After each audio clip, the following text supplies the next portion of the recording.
अल्ताफ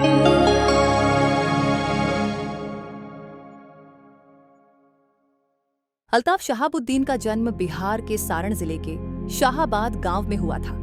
वह एक सामान्य परिवार से था, लेकिन अपराध की दुनिया में उसने अपनी पहचान बनाई। वह जल्द ही सीवान में अपना प्रभाव बढ़ाने लगा। शहाबुद्दीन का नाम धीरे धीरे अपहरण, वसूली, हत्या और अन्य अपराधों में उभरने लगा। शहाबुद्दीन ने राष्ट्रीय जनता दल (आरजेडी) के साथ अपने राजनीतिक संबंध बनाए। वह राजद के प्रभावशाली नेता लालू यादव के करीबी था और इसके चलते उसे राजनीतिक संरक्षण मिला। इसके अलावा शहाबुद्दीन ने कई स्थानीय राजनीतिक नेताओं से भी रिश्ते बनाए, जिनके साथ मिलकर वह अपराध की दुनिया में काम करता था। राजनीतिक संरक्षण के चलते शहाबुद्दीन ने अपने गैंग को और मजबूत किया। उसकी गैंग के द्वारा बिहार और उत्तर प्रदेश में अपहरण और वसूली के कई मामले सामने आए। वह सीवान और बिहार के अन्य हिस्सों में अपराधों का साम्राज्य चला रहा था। शहाबुद्दीन का नाम हत्या और अपहरण के कई मामलों में था, लेकिन उसकी सबसे बड़ी पहचान पत्रकारों और नेताओं की हत्या से जुड़ी हुई है। कई बार यह आरोप लगे कि शहाबुद्दीन ने अपनी गैंग के माध्यम से इन हत्याओं को अंजाम दिया था।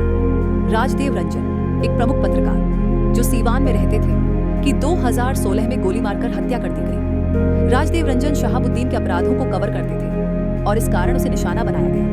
माना जाता है कि यह हत्या शहाबुद्दीन के गैंग ने की थी। हालांकि इस हत्या में शहाबुद्दीन का नाम सीधे तौर पर सामने नहीं आया। शहाबुद्दीन का गैंग अपहरण और फिरौती के लिए लोगों को उठाता था।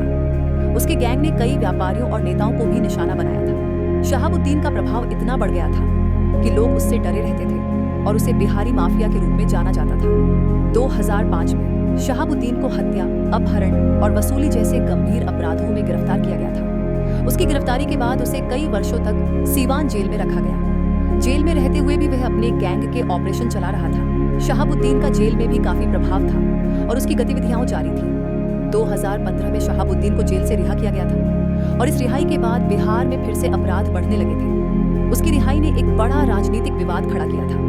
विपक्षी दलों ने इसे बिहार सरकार के खिलाफ गंभीर आरोप लगाया था और कहा था कि यह शहाबुद्दीन का समर्थन करने के बराबर था। हालांकि शहाबुद्दीन की रिहाई से समाज में तनाव पैदा हुआ और यह साफ हो गया कि उसका आपराधिक प्रभाव अब भी बिहार के कुछ हिस्सों में सक्रिय था। शहाबुद्दीन का राजनीतिक कनेक्शन काफी गहरा था और उसे लालू यादव और राबड़ी देवी की सरकार में विशेष संरक्षण प्राप्त था। वह कई बार राजद के नेताओं से मिलने जेल गया था और यह भी कहा जाता है कि उसके जेल में रहते हुए भी राजनीति में उसका प्रभाव था। कुछ लोगों का मानना था कि शहाबुद्दीन को जेल से बाहर लाने के लिए राजनीतिक पक्षों ने उसे सहायता दी। 2017 में शहाबुद्दीन को फिर से कई गंभीर मामलों में सजा दी गई थी। हत्या, अपहरण और गैंगस्टर एक्ट जैसे आरोपों के चलते उसे उम्र भर की सजा सुनाई गई। इसके बाद शहाबुद्दीन को फिर से जेल में डाल दिया गया। अल्ताफ शहाबुद्दीन की मृत्यु 2021 में दिल्ली के एक अस्पताल में हुई, जहां उसे एक गंभीर बीमारी के कारण भर्ती किया गया था। उसकी मृत्यु के बाद बिहार में अपराध और राजनीति के मामले में कई सवाल उठे। अल्ताफ शहाबुद्दीन का जीवन एक अपराधी, गैंगस्टर और एक विवादास्पद राजनीतिक व्यक्ति के रूप में काफी चर्चित रहा। उसकी कुख्याति के कारण वह बिहार में कई वर्षों तक आतंक का कारण बना रहा और उसकी गिरफ्तारी, रिहाई और सजा के बाद भी उसके नाम से जुड़े कई विवाद और सियासी सवाल बने रहे।